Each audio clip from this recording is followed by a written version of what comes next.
Hello, everybody. It's my great pleasure today to introduce to you an absolute legend and an honor for me to speak with the father of Woodstock, Mr. Artie Kornfeld. Hey, Artie. Well, hello, everybody. It is such a great pleasure to be able to speak with you and to, do this interview because you have so many stories to tell, and I really would love to, for people like myself in the last days speaking with you, to get an idea of the massive life you have and the impact you had on music. So I'm looking forward to this conversation very much. Yeah, me too. Yeah, good. Believe Look, me, the honor is mine. that's one of the things that I'm really finding out about you. You are such a respectful, humble guy. With your life, you could be like, "Hey, I've done it all, and who are you, kid?" But no, you have such a high respect, and it's always for the music and musicians, and I love that about you. Yeah, I'm still waiting to see what I do when I grow up.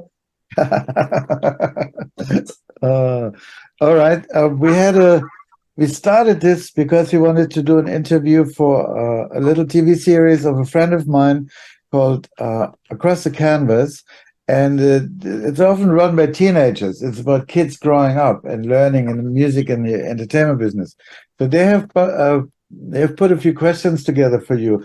So I'm going to just go through the questions with you, and then afterwards we can just talk about anything else. Okay, well, I'm here. All right. So first question from them is, how did you come up with the idea of Woodstock? Uh, when I was in the fifth grade, and I started playing trumpet when I was, 10 years old. I love music.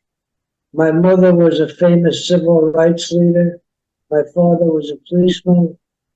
I saw a lot of horrible things about people to people, and I knew that music was the way out. And all my songs I wrote, when you look at the lyrics now, you see they all have meanings. Like it's like even the Rain in the Park. I love the Flower Girl. That was to get people to thinking about the beauty of what could be. So every song had a meaning, even though at the time I might not have known. Okay, but When I heard channeling them them, yeah. 20 years later, I go, wow, did I really say that? Okay. So Woodstock was in my mind. When Michael was selling rolling papers in his head shop, I had already won 3 major labels.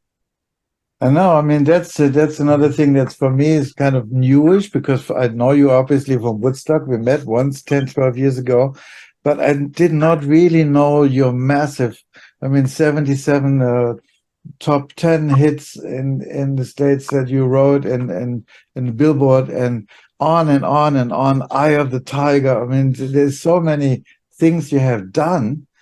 And so it's a wealth of information that you carry with you.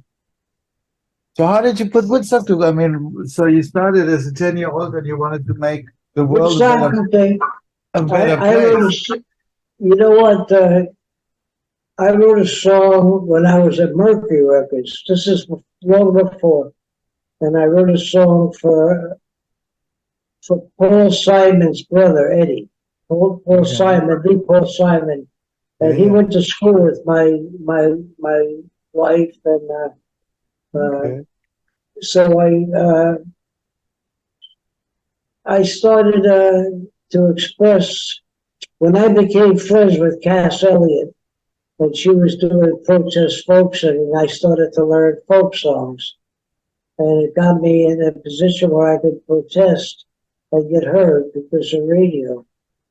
So I realized that America now had the largest, and the world had the largest group of generation of the people that were born during and after World War II.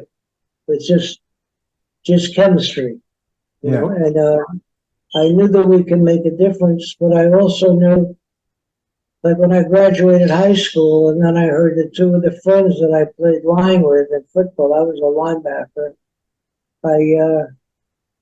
I was very sad because within 2 months I lost about 12 friends in Going to Vietnam. Vietnam, oh shit, yeah. Yeah, and these were 18-year-old kids, you know, with people that it's not only the people that go, because I lost a wife and a child.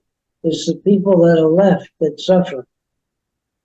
Yeah. And I wanted to try to stop it, just like my mother put together the Freedom Rides to make integration possible at colleges in America. So it's, doing this interview is wonderful too, because I can't change the world, but I could try to help. You made a So massive that's impact. I'm doing the same thing you're doing. So you did Woodstock really to protest or make the world a better place, something like that. Yeah, well, I believe in music. I believe music was the most important way to communicate. Going back to Beethoven, going way back. All the way. I agree. So how long did it to practically, from when I read you guys were at a coffee or something, or we decided, it was really four of you, right, to do Woodstock? And you decided, I decided you're going to do it. How long did it take you from the decision to do it till the festival? Well, don't forget, I had already had about 22 chart songs, and I already knew promotion totally, and I was ready. Okay. I was ready, just waiting for the time to come up, and then Michael Lang had a paraphernalia shop in Florida, and it got closed by the police, and he came to New York. And it so happened that we grew up in the same neighborhood, about 3 blocks apart in Brooklyn, New York. And that's how he got in to see me without an appointment when I was running Capitol. And we just hit it off. He also had great Colombian weed. Colombian weed. Okay. Well, we were in Florida, and that was the place everything came in. So and he didn't have a place to live, and he didn't have income, so I had a big apartment, so I invited him to stay with us. And he stayed with us for about a year and a half in that apartment. Okay. And we talked, and he brought me a band at Capitol that wasn't really great, but because it was Michael and I liked the guys in the band, I gave him $5,000 and I took him in the studio. Okay. And I cut 4 song cuts with them, and they didn't go anywhere. And Michael and I started to do everything together, because Linda Kornfeld had as much to do with the Woodstock, just so the feminists could feel free. Linda had as much to do. She's the one who gave it the name Woodstock. Okay. She lived it. She lived what Woodstock stood for. Okay. Did you expect that Did you expect that so many people would show up? Yeah, I knew it. I mean, did I know the Councils were going to sell 2 million records? Yeah. No, I didn't know, but I felt they would. That's why I finished the record. And I knew they had something magic, and I knew that the message was there, that since we had the largest generation, and we were going to die and fade eventually. What I didn't like is the fact, because the site wasn't built, and I had already sold, people thought I was crazy, because all of a sudden I decided to take ads out in the top markets in America and in some other countries. And in that ad, I put that ticket in. And then when I spoke to Bob Geldof, who did Live Aid, he said, Artie, how did you come up with doing that? And I said, I don't know. It was survival forward. And we were really low on money, so I just took out an ad. I did it like I was selling a car. Come and get your brand new Ford. Right. And I know what to say to the people, because every song you write, you're aiming at the people's souls.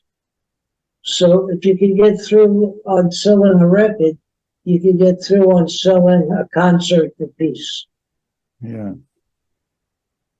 Because everybody really wanted a concert for peace. Yeah. Now, not the government, No. not the government particularly, but No. So how did you get the lineup together? I mean, if you look at it now, these were the most amazing musicians around back then, well, How it's did split up. I had my own business. Michael, I just supported Michael then, and just we wanted to do this. We came up with this idea one night talking, and I was on the 38th floor looking over the city, and Linda was there, and we just, I said, wouldn't it be great if, I said, I had a lot of money then, because I had a lot of hit records. And he said, I said, what if we rent a Broadway theater and we get great acts and we make it free? And I said, I have money, so I could afford to lose a couple of $100,000. And I come from a very poor family, by the way, But it wasn't a lose; it was a win. And then Michael had a girlfriend in Florida that lived in Woodstock now, and he was right up there. And we talked about Woodstock, and Albert Grossman, who managed the band and who managed Dylan, who managed everybody. Albert was a good friend, and we decided. Linda is the one who said, there's no land near Woodstock that you can get to do this concert, so why don't you look somewhere else? And that's where Saugerties came in. And there's different stories. I know the story I got. I came back from being in the studio, and when I walked in, there was about 5 people in my apartment. And they told me I had a message, and I called Pan American Airlines, and they said, we have a round trip first class ticket for you to England and back. And I said, what? And I said, who gave me the ticket? They said, well, we were told we weren't allowed to give you the. It was crazy that I went ahead with it, because I could have got shot when I walked on the plane. But anyway, would have been a great setup. So I found out. See, Michael, when Joe Cocker went on Ed Sullivan, Michael saw him, and Michael wasn't a music man, and he wrote music, but he didn't make music, and he didn't like Cocker, so he turned him down. So what happened was the producer of Cocker, Denny Cordell, who produced the Kinks, and he didn't produce the Kinks. He produced the Hollies. He produced Joe Cocker. He was a great producer, and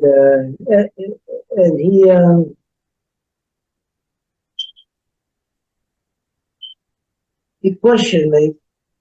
And would I please meet with Phoebe Snow? And I met with her, and I passed on him because I am honest. And I said, I'd love to have this. I could use the fee, and I could use getting in the studio. But you know what? I don't think I'm the right producer for Phoebe Snow, because she's more bluesy than I am. Okay. And I don't think I could do a good job. And I recommended a producer. And so then he knew I was honest, because I turned down a lot of money, and I was hurting for money at that point. And just passed on Phoebe and stayed friends with Daye. So what happened when Michael turned down Joe Cocker, Right. I didn't know what they were doing, but I went with Linda to Paradise Island Casino in the Bahamas because I had land in the Bahamas, and I love the Bahamas. And I got there, and Linda, the late Linda Kornfeld, was wonderful. She was rolling dice, and she had rolled 27 passes. Now, if I was a big gambler, I would have made hundreds of thousands of dollars. I made like $6,000 on 27 passes. But there was, I looked behind me and I couldn't believe it. There was my friend, Benny Cordell, who produced Cocker, and produced a lot of hit records. He was very big, had his own label through A&M. And the president of A&M, who I had known, I knew all these people 10, 15 years before. A lot of people. Yeah, of course. We all grew up together, so they understood what I was talking about. And I talked to them. They had turned down Woodstock Ventures 52 times about putting out a movie and putting up the money. And I just started talking, and I talked for 30 hours.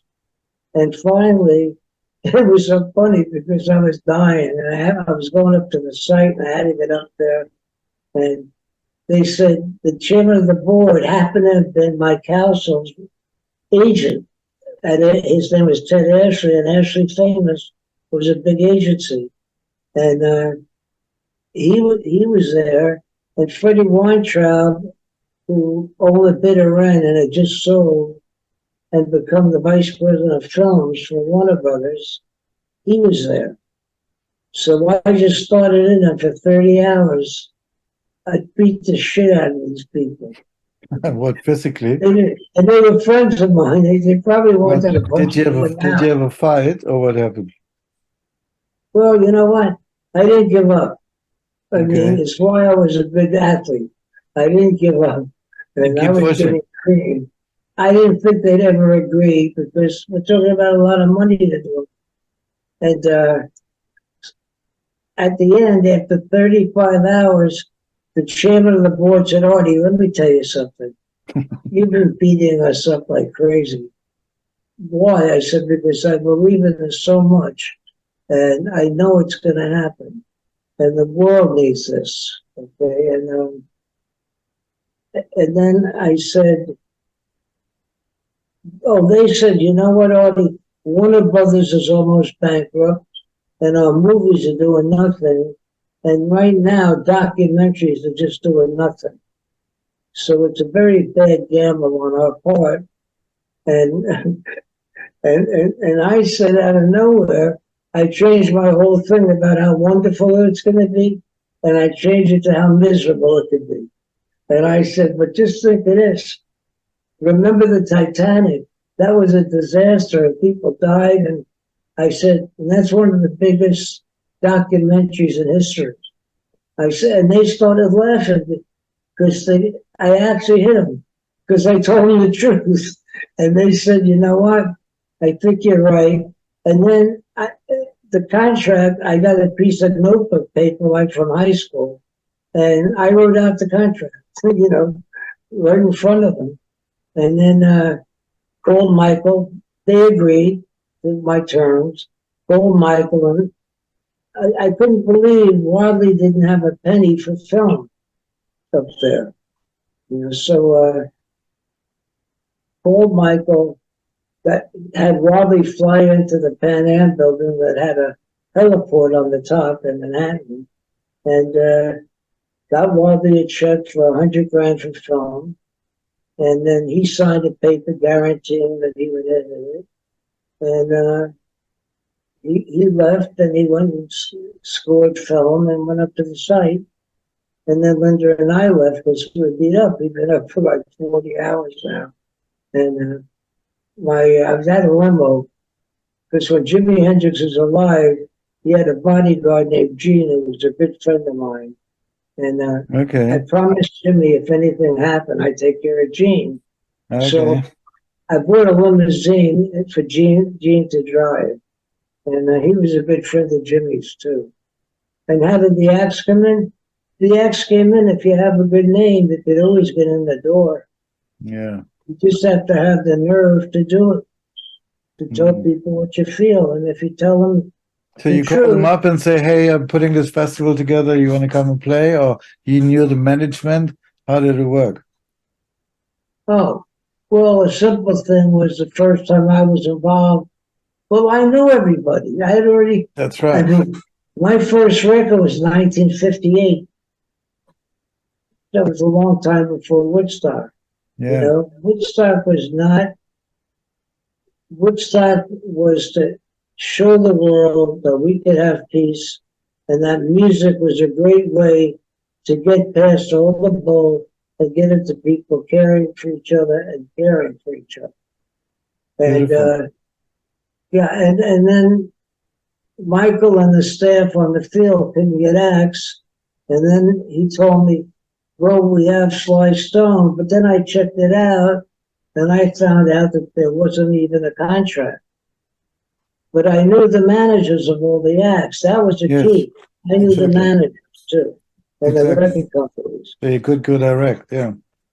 Yeah. I had the people, and I spoke to Dave Kaplick, who was managing Sly then, and I said, Sly, so are you going to do Woodstock? He said, well, we didn't sign yet. I said, well, why aren't you signing? And he said, well, we don't know. We saw the site, and it's very behind, and we don't think you'll have it together. And I said, hey, we'll give you the deposit and we'll take the shot. I said, but you got to talk to Sly because Sly had caused a couple of riots, and probably for good reason because he was a black American and there was a Sure, lot of sure. prejudice in America. Yes. So he so I said, Dave, sign the contract and let's see what happens. And once we brought in, I read something else and someone else was the first back. And it's funny because, I'm a partner and I didn't know that. So, but anyway, Sly Stein, and then other people started to come in close to Sly. And it Yeah. just snowballed. No, but like Mike that. Yeah. did some clever moves. He called Bill Graham, and that brought in the West Coast acts, even the ones that didn't have contracts, like the Okay. Santanas and They the didn't have Candies. contracts, Santana. Excuse me? Did you say Santana? Did you say Santana, Carlos Santana, or who? Oh, yeah, Carlos didn't have a deal when he played He didn't have, Woodstock. but he just showed up. Yeah, well, I interviewed TC was the piano player. TC was the keyboard player for Santana, right? And what happened was he moved to San Francisco. He was a classic music player. And he moved to San Francisco and he went in a bar. This is how these things happen. He went in a bar and there was Phil Lesh and Big Ben and Jerry Garcia. And they just started to talk. And he said, I'm a musician. And they said, well, we're going to put a band together called the Grateful Dead. And we'd love you to stay here because we don't have a keyboard player. And he said, I'm sorry, I'm taking a class in Italy on classic music and I got to go. But when I come back, I'll call you. So he turned down so he could run his classic music. And then he showed up and they said, well, why don't you play with us? And that's how he got into the Grateful Dead. I was never a Dead freak, but because they were friends, I used to get the tickets where people could record live, and you couldn't get those. And I gave them all away because I really wasn't a Dead fan. I was a strict, go in the studio, have an arrangement like Dead Man's Curve. Everything in there was arrangement for the Pied Piper or the Councils, Can I ask you something on the Pied Piper? There's in the chorus, there's always the melody which is played in unisono by a high flute, and I think it's a baritone sax. at the same time, dun, dun, dun, dun, dun, dun, dun, dun, dun, that kind of melody. You know, I don't. Who had the idea to play that high flute and the baritone sax underneath? It's Well, really you know special. what? The whole secret of that is there's faith that comes into this also. There's karma and faith. And when Quincy Jones left Mercury, I was running music, and I signed an act, and I could take him into the studio and spend musicians and for 3 hours, and I did 3 demos because I had all my musicians there, and I got everything done. I got 3 songs done in 2 hours. And I had this idea, and I had told Steve. So we told the guys, we left the room for 15 minutes, sat at a piano, and we got this opening to the Pied Piper. And then I had Hugh McCracken, the guitar player who played with B.B. King on The Thrill Is Gone, and with Alicia Keys, and with everybody. Hugh was one of my dearest friends. And when I got back, I said, why don't you guys just write out chord sheets and let me see, give me the best you have, because we're friends and I need you. And so in 45 minutes, we wrote the song, recorded the song, did the harmonies, did the overdubs, and we did everything. The song was written and produced in 45 minutes. And it came out by the Changing Times, which is me and Steve. And it went top 20. And then Lou Adler, who does Carole King and Cheech and Chong and the Mamas and Papas, Lou had a friend in England producing Crispy and St. Peter, who I never heard of. And the next thing I knew, Crispy and St. Peter was all over the place. You know, he just took off. He was going #1 in countries all over the place. With that song, yeah. And you know what? All these years later, when you write, sometimes you don't know why you're writing something. And now when I hear the Pied Piper, I hear what it's really about. It's about revolution. It's about making it so the kids could go out in the street and sing again. And it went #1 in most countries in the world. And then it was just #1 by Bob Marley's wife, Rita Marley, in Jamaica for 2 years. It just happens. It's fate, and it's meant to be. I mean, you wrote so many hit songs, too many to mention, but one that definitely everybody will know is, of course, The Eye of the Tiger. So how did that happen? How did you write the song and who with? Okay, what happened was I got screwed on The Eye of the Tiger. Okay, you got screwed.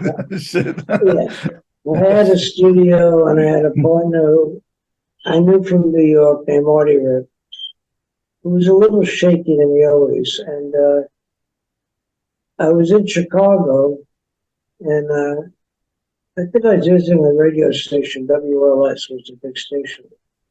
And I heard, I went to a club with the radio guy, and I heard this band playing, and they were interesting. So I made a deal with them. And then because I knew all the big key is to know the agents that can get you the big tours to get you seen. And Barbara Skydell, who passed away 2 years ago, but she was a top rock agent at William Morris, which was a huge agency. And I played her the demo, and she was interested. So now I had a band without a record deal, signed to William Morris, the top agency. And before they even had a record, I got them 2 national tours, with planes and their liquor in the bus, and amazing. Sushi. And they had no music yet, just touring. They had cut an album. Scotty Brothers was the label. It was a sub label of Epic Records. And they went in and did an album, but there was so much ego involved in the band that it just didn't click. And I had Lita Ford. Remember Lita Ford from the? She was with Joan Jett in the Runaways. No, I don't know.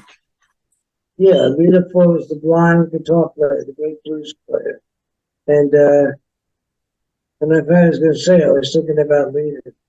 Eye of the So Tiger. anyway, I was going to have a showcase for Lita, and I invited Tony Scotti, who owned the label that Survivor was signed to. And Epic had turned down the album they did for the Scotti Brothers label. And the show went on, and I said, Tony, what did you think? He said, I don't really think she's for me, you know. He said, but Artie, would you come to my office tomorrow? Because there's something important I'd like you to hear. And I went over, and they had an album, but you could hear if you're a producer, you could hear when ego was taken over. Yeah. And the band was great, but they were fighting themselves. You know, they were fighting themselves. So what I did is, nobody wanted to put the record out. Nobody wanted them. So I had a song I wrote with them called Poor Man's Son. And I took it in on my own money with my partner. And I recorded this song, Poor Man's Son. You know, arranged it, recorded it and played. And it went to #1 in LA. And it wasn't even out. It wasn't even a record that was released. But it was #1. And Sylvester Stallone from Rocky, he had heard them in the car so much, he called me and said, Artie, I'd like to make a deal with you because I have a new Rocky 3 coming out. And I love the sound of the lead singer in that band Survivor. He said, so could we get together and talk about it? We did. And I toured the country with them twice before they even set the release. And people started to love Poor Man's Son. But what happened was then Epic released the album, and it came out just when Rocky came out. And it wound up being, actually, Joe Frazier, the heavyweight champ, was signed to me too. And it was a coincidence because Stallone wrote the Rocky things about Joe Frazier. Okay. The boxer from Philadelphia, who was a sweetheart, by the way. And it just happened. And then Epic put money in, like I threw a party for 250 people at a hotel in Florida, and then a big hotel in LA. And it was set. The pre-promotion was there. And when the movie came out, I think within 2 weeks, it was a #1 record in the country. And it's one of the biggest selling records in history. Because right now, every time there's a soccer match in Spain, you know, football game, yeah. And they always play Eye of the Tiger because it really says something important. That's right. We're gonna go for it. You know, rising up to our rivals, you know. To the challenge. The last known survivor walks his way through the night, and he has the look of the tiger. And that guitar riff is just so great. It just took off. Yeah. So now I put in 2 years and all this bread, and then I leave the group. And they got a #1 record, and it's a huge record. It's already sold, you know, it's already like a platinum record. It's only out a month. And what they did is they fired their lead singer, Dave Bickler. And he was the voice of Survivor. He said things didn't happen. And I walked over with my contract and I ripped it up.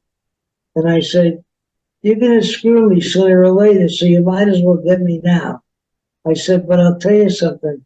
Without the voice of Dave Bickler, you're never going to have another hit. And you know what? They never did. Absolutely. The voice was the thing, huh? The voice and the guitar riff. Yeah.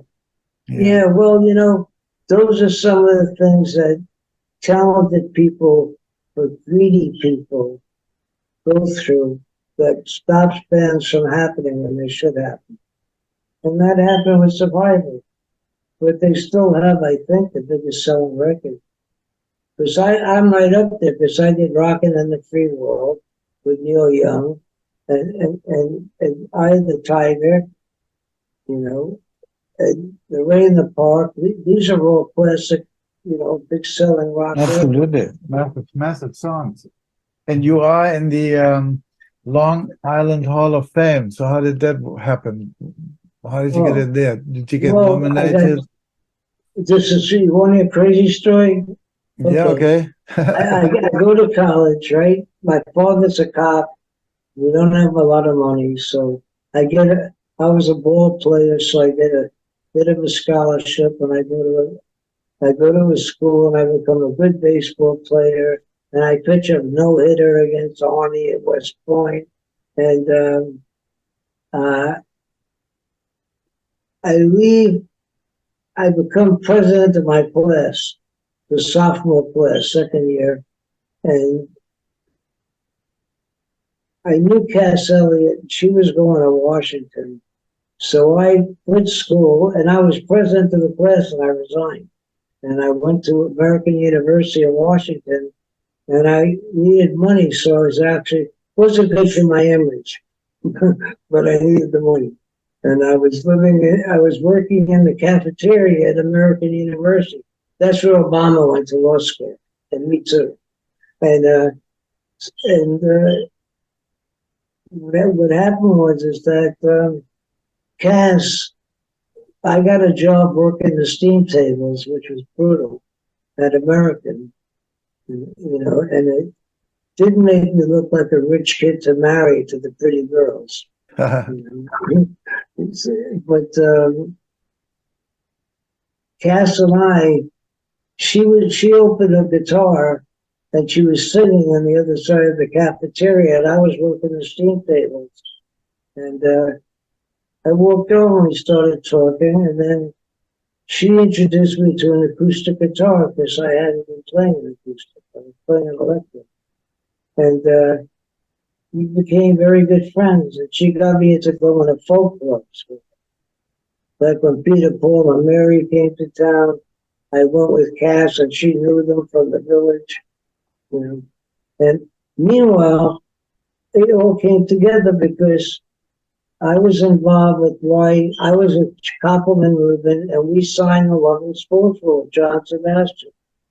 And it was really crazy because I had no idea that Sebastian and Mama Cass knew each other for 10 years before I even met Cass or Sebastian.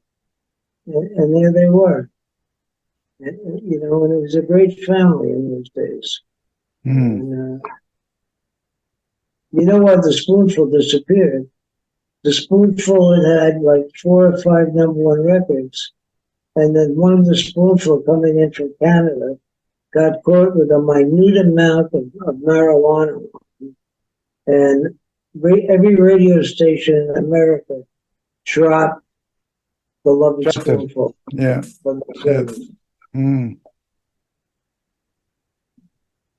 But anyway, but it came back because John Sebastian wasn't playing Woodstock, and I had a little tent right next to the stage, and it was raining, and my late wife, Linda, may her soul rest in peace, and John Sebastian, and I was sitting in this tent, and it was drizzling, and Michael said, "Oh, we got to get someone to play.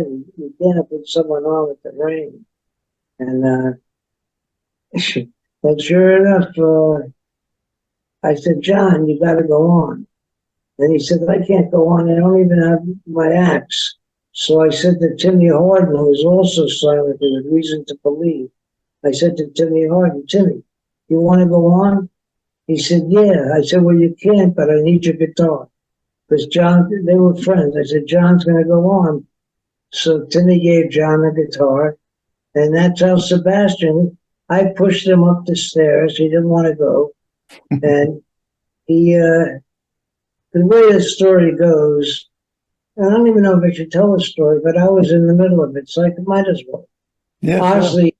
Ozzy had given us an acid, and John, I think, had taken acid. And what happened was John took it, and then 15 minutes later, I pushed him up on the stage. Now, the first time you went up on a stage at Woodstock and looked out at 500,000 people, it blew your mind because you never could imagine a sight like that. Mm. And John got on, and if you notice, he forgot the words of his first song. It was, I Did think, it he? was Younger Generation, and he had to start it all over because everything was just hidden. The acid was hitting him. Yes, it was hitting the audience. Yeah, so he started it over, and he wasn't even supposed to play. And I guess that's what got him Welcome Back, Kotter, which brought his career back. I Wow. like the beautiful stuff personally. I like Summer in the City and What a Day for a Daydream. So, who was your I like, favorite band in the festival in Woodstock? Who was your what was favorite? Who that? was your favorite band in Woodstock? The one you Uh, liked the most? well, you know, Hendrix was a friend of Buddy Miles, but to tell you the truth, I think the best show put on was Alvin Lee in 10 Years After. Okay, I love that band. Yeah, I just spoke to Leo Lyons, the bass player. Okay.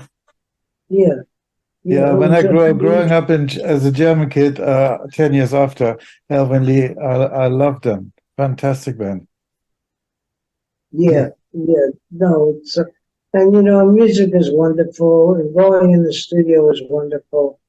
And what's happened is, it's like what's happened to every business. The big people controlling the companies and taking over the creative side.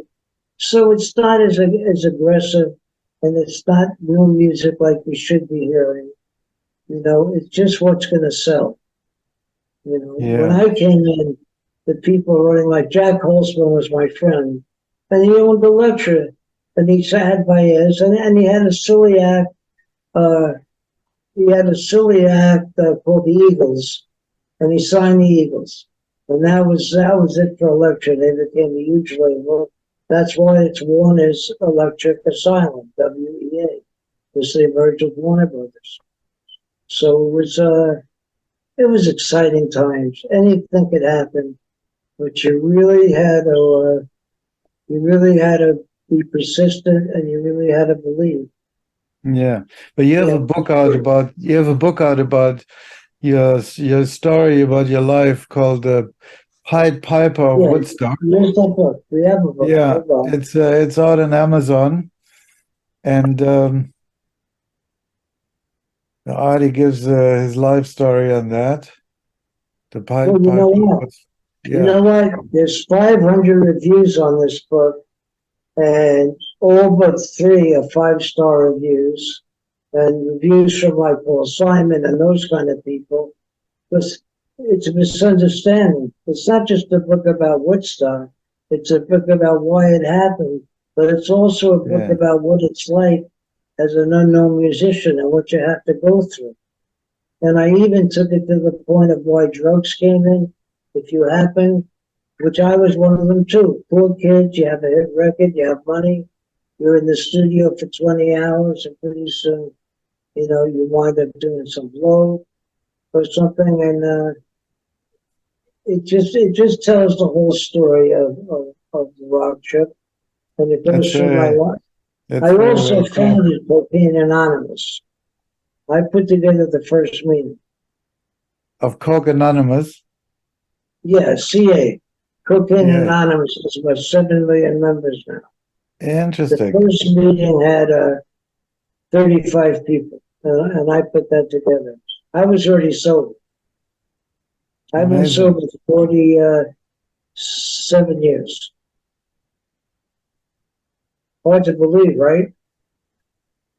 So after being sober 7 years, you started Coke Anonymous. So to help your Yeah. friends, probably. Yeah. Wow. Well, it's good to help people too because volunteered for hospitals, and I worked with people. Like a friend of mine who's a blues player just called me, and I sponsored him. He couldn't get sober, and he called to just congratulate me because it was his 10-year stroke. You know, and I felt good about that. Yeah, absolutely. He was a great harp player, Okay. and he's a great guy. So I'm happy he made it. You know, and Yeah. then there are the cases that lose. You know, I know because I lost a child to an overdose. So how are you doing now, Artie? How are you doing? Like, are you going to go back in the studio? I know you had a bit of health problems. Are you back on recovery? How's it all looking for you? Because I would love you to go back in the studio and hear some of your stuff. Well, you know, I love the studio life because I spent half of my life in the studio, Mm. and I love the musicians. I love the studio musicians because you know they talk about the wrecking crew on the West Coast, and they work with me with Brian Wilson and Jan and Dean and stuff. And to tell you the truth, I like the New York guys who went to Juilliard and went to Eastman School and the Kenny Ashers and the Hugh McCrackens and the great studio musicians in New York. And then when you go to Nashville, the Almonds and Leonard Skinner, they're great bands too. So there's room for everybody, but right now it seems to be controlled by non-musical people. Yeah. And they seem to be making decisions to make money, which everybody always did. I did too. But the music came first.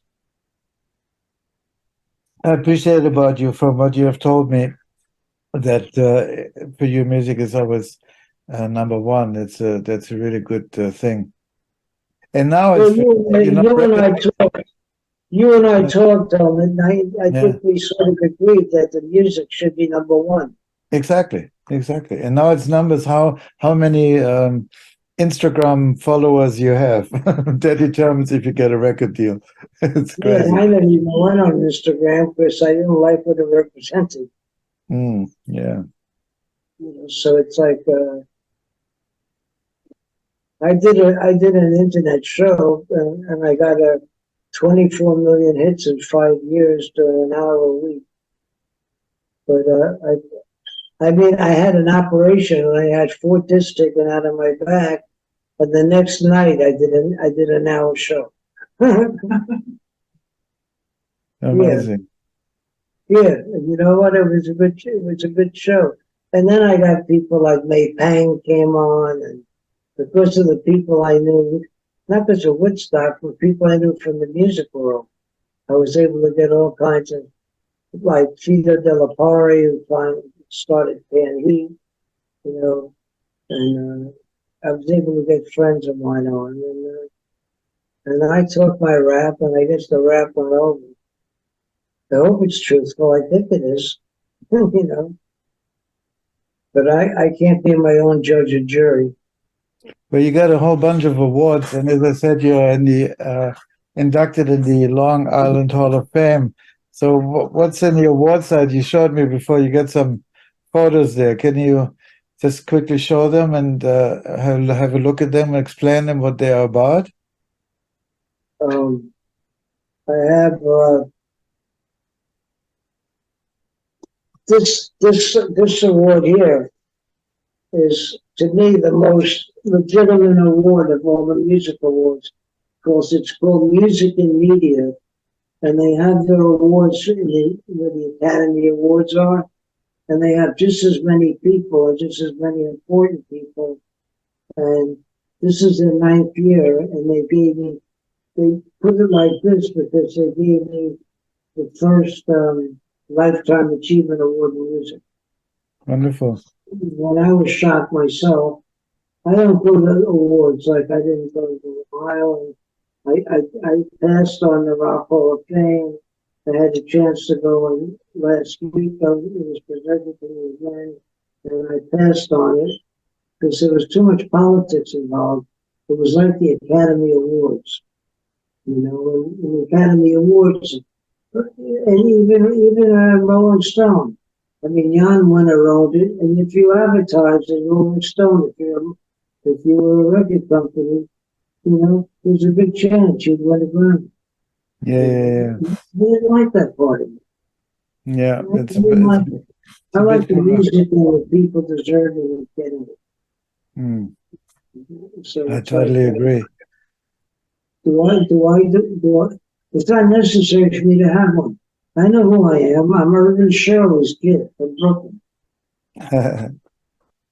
So there was some other picture you showed me before. Would you hold that up for a moment, please? Good. Yeah, this is very rare. I have a bunch of these, but this is one. I went with Patti Smith to Nashville, and we sat together, and she got a NAMM. It's a music gathering group in Nashville. It's very big and powerful. And Patti Smith was getting an award, and I was shocked because all of a sudden the president of BMI, who controlled income for all of us, came in with four framed lifetime achievement awards in music. You know, they're hard to get, and I got a standing ovation. And it was cool because they were all like the musicians from Lynyrd Skynyrd, and you know, they were all great musicians, and everybody was there. I mean, the people you work with, it's like you get blind looking at the list: Linda Ronstadt, Roger Miller, Girls Band, Triumph, Bob Seger, Bert Summer, Blondie, Davy Jones, Aerosmith, Pink Floyd, Survivor. It's just on and on. Neil Young, Kiss. You have worked with some of the biggest acts on the planet. It's I'm You know, amazed. Blondie, I signed a band to Capitol because they were intellectual, and they had taken a song from a Herman Hesse, the famous writer. Yeah, Herman Hesse, yeah. And it was called The Wood and the Willows, and that's what they were called. And Debbie Harry was in the group. So after a year in the studio, you know, and I was very much in love with Linda, so I didn't fall in love with Debbie all the way. But she was great. She was great to be around. She was my first hippie girlfriend that I knew. You know, and she was a great gal, and I'm happy she happened. And I saw her on TV, and she looked like the Debbie I knew before she went into Blondie. She looked like Debbie, not Blondie, and I like that. You know, because I helped develop that sound she had on her voice. And after Woodstock, I had to resign from Capitol to take my stock in Woodstock. So I gave up Fuzzy Linhart. I gave up The Wind in the Willows. I gave up Bert Summer. I gave up a lot of acts. A lot of acts, you know. All because of that silly festival, you know. But the festival meant a lot because it does show that there could be hope. And then I don't know where this came from, but this came in the mail, and you can't get these. And this is the original poster, and the piece of wood is right from the center of the stage in Woodstock. And I just got it in the mail. You know, I didn't even know why. You know. But I did know why, because I was involved in everything on this thing. And it's a gift to me, because I gave all my gold and platinum albums, I gave them to charity to help kids that were in trouble. So I had given them all away, so I didn't have any of this stuff. I do have a bottle of Jimi Hendrix vodka up there. People don't even know it, but he made 100 bottles of vodka or something. And when I was speaking at the Summer of Love, it was 100,000 people. His brother, Leon, came over to me and gave me a bottle of the Jimi Hendrix wine. You know. I never heard that. He gave me 6 cans of Jimi Hendrix coffee, and I wanted to win the crowd over, and I was scared stiff because I was going to speak to 100,000 people. That's frightening. So what I did is I just got out there and it was a summer of love, not the Woodstock, but because of the way in the park representing the flower girl and the summer of love, you know, they honored it, and it was just sort of crazy. You know, it was wonderful because I spoke at the Woodstock 4 months later, and it only drew 80,000 people. So the Summer of Love drew 20,000 people more than Woodstock did. And anybody out there, I personally do not like the other Woodstocks. I think that every Woodstock that was done, because none of them happened. None of them happened. And I think Woodstock was a miracle. I can't take credit for a miracle. Yeah, Woodstock you can't repeat it. You can't repeat it. Yeah. Yeah, and everybody who tried to copy Woodstock lost because they couldn't recreate that feeling. Yeah. You know, and they say now on the 45th anniversary, I'm not looking for attention, so I didn't advertise it. But we set it up that I was going to get the director's cut from Warner Brothers on stage, and I was going to go up and talk for an hour about Woodstock, and then I was going to play the movie. And it was a selfish reason, but you know what? It was raining just like Woodstock, and I went out on the field where I always wanted to be. I wanted to get on the stage. Excuse me, Artie, take the record down so we can see you. I can only. Thank you. I wanted to see the Woodstock movie like the audience saw it. So I sat with 3,000 people, and there were concerts. It was the 45th anniversary, and they got 1,900 people, 1,600 people, and we never advertised or anything. And we got 3,000 people, and people were around me crying, and they said, "Oh, Artie, how did you do it? You got the same feeling as Woodstock." And I said, I don't know. I don't want to sound egoed out, but I know what I put into it. I put into it. That's not the same. Because they said, Artie, I was at Woodstock, and this is the first thing I've been to that had the same feeling. How did you do it? And I said, you think I know how I did it? Yeah. I guess honesty and love of music. Yes. So I worked for money at Woodstock, and I probably gave up, $50, $60 million by doing that. But I just was, I was happy to get away at that point. I was happy to go on to the next thing. After Woodstock, within 3 weeks, I raised $1.5 million for a label. And I put out, we're all playing in the same band by Burt Summer, and I went top 20. And I went right into, and then I never promoted before. Then I did Fast Car with Tracy Chapman, and then I did Born in the USA, and then I did Rockin' in the Free World with Neil. And I was in heaven because I was hanging out with my idols. Yeah. I couldn't believe that I was hanging with Neil for 3 years. Because I did the Harvest Moon album too. Okay. When I say did, it means I sold it. I made it so it would happen. Although I really think that Neil put everything on the record to make it happen. And so did Bruce.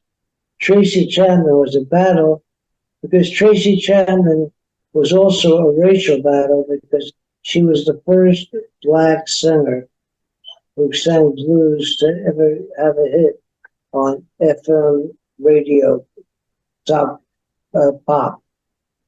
Yeah, Fast Car was the first hit by a Black female on FM radio. Amazing. Yeah, and that was exciting because we broke. That was breaking the chains that bind. Yeah. Well, in Germany, I mean, growing up in Germany, she was one of our big heroes over there, And so interesting to hear it from your side, having put her there. So it could actually put her there so we can listen to her records in Germany, not understanding what the words actually mean, but knowing the words by heart. That's how I grew up Yeah. with English You music. know, it's funny the way it happens because I did Tracy Chapman from there was Elliot Roberts, and Elliot Roberts managed Neil. And then Neil, they called me to come over in LA, and I rode over into their office. I sat down, and Neil came in. And no matter what I had done, Neil always amazed me because he was so talented. And and Neil played me the album, Freedom album, and he played me Rockin' in the Free World. And I said, and he said, Artie, you know what? I've had 14 hit albums and I've had 14 hit singles. He said, and I've never sold more than 300,000 records. He said, you have all kinds of gold and platinum and all my friends do. And I said, Neil, I grew up in the New York battle to survive. And you know why? To be platinum, you have to have 2 hits on an album to sell those kind of records. Just to even go gold, you have to sell 500,000. And I said, you know what? I don't promote, but I'll do the Freedom album. You know, and it was great because Neil and his manager sent Warner Brothers a letter on Tracy Chapman and on Neil saying, do not do anything on Tracy Chapman or on Neil Young. Artie will make all the decisions. And the responsibility was heavy to me because I really loved Neil. And sure enough, I didn't put out Rockin' in the Free World first. I waited until the wall was going to go down in Berlin. Right. And got Neil over there. God, Rockin' in the Free World must have been #1 before it came out, too. And besides, I love Neil Young with Crazy Horse. That was an amazing night. I happened to be in Berlin that night too. I had a gig, and after the gig, we have an after party, and somebody screams, "The wall is open! The wall is open!" So I'm there at 4 o'clock in the morning, hammering away on the old Berlin wall to pick up a few stones. So it was an amazing night. I didn't know Neil Young was. Let's go. Well, Billy Talbot and Crazy Horse is good too. I even promoted Crazy Horse's album without Neil. It didn't go anywhere. I can't say it was a big victory. But I wasn't looking for results. I was just looking to know I did the best I could. Wonderful. Yeah, that's what you could do, the best you can. Yeah, I was going to ask you, what would you advise somebody who wants to put a festival together? But I think you just answered it. Do the best you can. Yeah. Oh, I'm sorry, I didn't hear the end of that. I'm saying you just answered to the question, what do you have to do or what you should do to put a festival together? And you just said it, the best you can. Yeah, well, putting a festival together to me is no difference than building Debbie Harry. You just have to get down and talk to the people. Mm. Then you have to believe in what you're doing. Yeah. And because I knew the movie and record, I made the record deal too, by the way, on the Woodstock album. And I knew they were going to make hundreds of millions of dollars. And I wound up, with Michael, I wound up leaving, even though Michael and I produced the Woodstock movie and record. It did bother me because Wadley's a friend of mine, but Michael and I hired Wadley to shoot it, to be the director. And then to get away, we had to give up our rights. And sort of bugged me when I saw Wadley and his partner, Bob Maurice, who had nothing to do with the production, get the Producers Academy Awards. I might have not gone because, awards are just things that break on your shelf sooner or later. So Yeah, it's not where you're going, but it's how you get there. Hmm. The journey is the goal. Mhm. Artie, that was amazing, amazing information and insight. Maybe we can do this again sometime. We'll look at it now and we'll evaluate what we have said and then maybe we can do it one day again. Oh, Towards the end now of the conversation, is there anything now you would like to tell your fans or to the world or to the people or to anybody, like the message that you have? You're now 80 years yeah. old. Get the Pied Piper of Woodstock, because it's an honest book, and it's not just about Woodstock. It's about the whole trip. You know, and I turned down big publishing deals, and I published it myself because I don't want anybody controlling it, you know, and changing around what I meant. And you know, and keep on rocking in the free world. By the way, I did make the last thing I did in that particular group of people was the Harvest Moon album was coming out. And I called the president of Reprise, and I go, Rich, what's going on? He said, well, we just pressed 500,000 Harvest Moon singles. And I said, well, get a warehouse and put them in there. He said, why? I said, because the Freedom album was all Neil Young and Crazy Horse, and Harvest Moon is all the studio album, and you can hear it. It doesn't have that wild Neil Young trip. And I said, put the other ones in a warehouse, and I think I found one record on Harvest Moon where there was electric guitar playing, and it was Neil.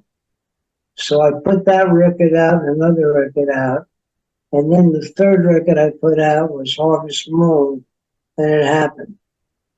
It wasn't ready when they wanted to put it out. Yeah, it's timing. And then I liked it when I heard it, because I'm so used to being a studio guy, you know. Yeah. But I love Neil when he goes crazy. Mhm. I think Neil was brilliant. I still think Jimmy and Neil. Jimmy wasn't the best guitar player at Woodstock. To me, the one that got me off was Alvin Lee when he did Coming Home. Yeah, another song. Yeah, brilliant. Yeah.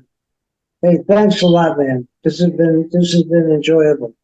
Thank you so much too, and especially the last few weeks as we're preparing this interview today. It was such a great pleasure to talk to you often and get an insight in your amazing life and your amazing experience. So I'm looking forward to keep the conversation going, and maybe we can do this again and cover some other areas of your vast career. All right. Well, I'm here. Like I Great. say, I'm here because I'm not all there. Yeah. Well, maybe you make it over to Europe one day. That would be fun. Yeah, I loved it, you know. I mean, it was great when I went to Italy. It was great in India. It was great in it was great. It was great in Italy. You know, I loved Italy. You know, never been to Germany. Uh, I have been to France, but yeah, whenever there was a need, you know, I Yeah. never got paid for any of these trips.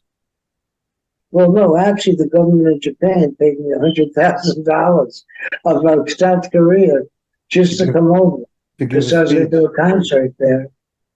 And I wound up having a heart surgery because they had me booked for TV shows and appearing in clubs every single night for 14 nights. And I was shaking one night, and I knew I had to get back to Miami. And within 2 days, I was having a heart operation. Holy damn. Yeah, no, but it was meant to be. And I gave everything I could when I spoke to people in clubs, you know, and I had some resistance, but the government didn't like it. Probably not supposed to say any of this stuff, but the government didn't really like it because what amazed me coming from New York when I got to Korea, when I got to South Korea, was that I didn't see one policeman, I didn't see one piece of dirt on the ground, but yet I knew I was being watched. It was really strange. You just felt that they really had a control over their people. Now, this is maybe my observation, and I may be totally half crazy, but only half. All right, Artie. Well, again, thank you very much, and have a great day, and we'll speak very soon. Oh, by the way, I did get in trouble because they wanted me to speak at the DMZ park Right. where the troops are divided, and they had my microphone unplowed, and I said some things that the government was not happy with. Right. Or comfortable, because I don't feel free. But I wish everybody the best here.